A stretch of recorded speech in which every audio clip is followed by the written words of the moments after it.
జీవితాంతం కష్టపడి సంపాదించిన ఆస్తిపాస్తులు మనకు నచ్చిన వాళ్ళకే దక్కేలాగా రాసేదే ఈ వీలునామా. మన తదనంతరం ఈ ఆస్తి ఎవరికి దక్కాలో బ్రతికుండగానే నిర్ణయించడం అనమాట.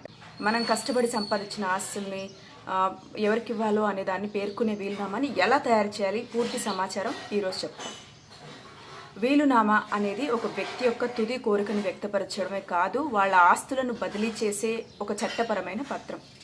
ఆస్తి పంపిణీ, వారసత్వం, ఇతర విషయాలకు సంబంధించి వాళ్ళ తుది కోరికల అధికార పత్రాన్ని రూపొందించడానికి తగిన ఆధారాలతో వీలునామా దాఖలు చేయాలి.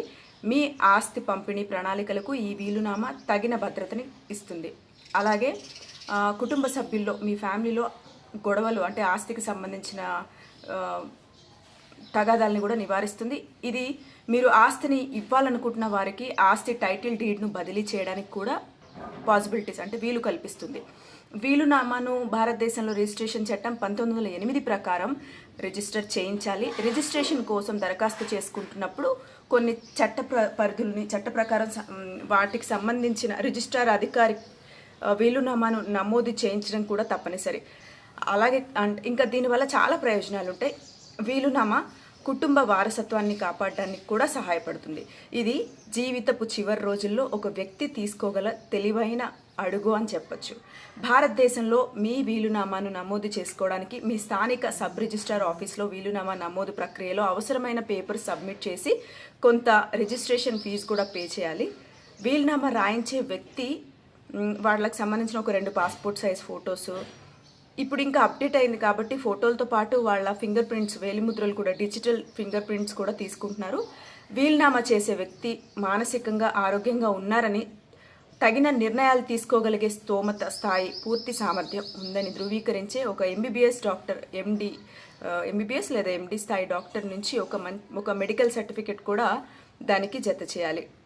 ఇంకా వీలునామా రాయించే వ్యక్తి photo, ID cards, PAN card, సిగ్నేచర్తో పాటు ఇంకొక ఇద్దరు సాక్షులు డిప్యూటీ రిజిస్ట్రార్ కార్యాలయంలో హాజరు కావాల్సి ఉంటుంది.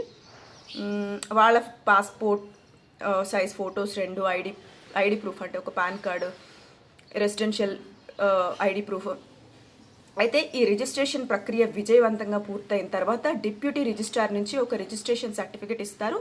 ఆ సర్టిఫికెట్ని సురక్షితంగా ఉంచుకుని దాని కాపీలను కుటుంబ సభ్యులకు లేదా మీకు నచ్చిన అంటే మీ కార్యనిర్వహణకు ఉపయోగపడే పర్సన్స్ దగ్గర సేఫ్గా పెట్టుకోవాలి. భారతదేశంలో వీలునామాను నమోదు చేయడం వల్ల అనేక ప్రయోజనాలు ఉన్నాయి. ఎలా అంటే దీనివల్ల ఒకరు జీవితాంతం కష్టపడి సంపాదించిన ఆస్తులు వాళ్ళ మరణానంతరం నిజమైన లబ్ధిదారులకే చెందేలా చూడొచ్చు. అన్యక్రాంతం అవ్వకుండా ఇతరులు ఆ ఆస్తుల్ని ఆక్రమించేసుకుని దోచుకునే అవకాశాలు ఉండవు.